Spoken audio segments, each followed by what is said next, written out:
नमस्कार प्रेक्षकांनो, आपल्या चॅनलमध्ये तुमचं स्वागत आहे. तर आपण आज लक्ष्मीच्या पावलांनी या मालिकेचा 18 सप्टेंबरचा भाग पाहत आहोत. तर आजच्या भागामध्ये आपण पाहतोय आबांची तब्येत बिघडलेली असते.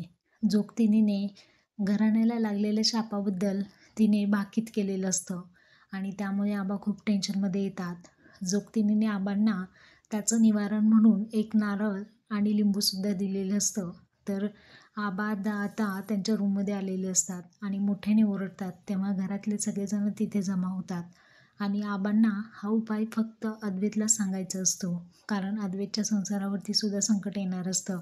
आता रोहिणी तो नारळ पाहते आणि म्हणते, नक्कीच आबांचं काहीतरी पक्कं नातं असणार आहे या संकेतावरती आणि मला काहीतरी करायला हवं आहे, असं तिच्या मनामध्ये विचार येतात. आता आबांची काळजी घेण्यासाठी सगळेजण तिथे येतात. तर कला आजारी असल्यामुळे संगीता आणि दिनकर राव निघतात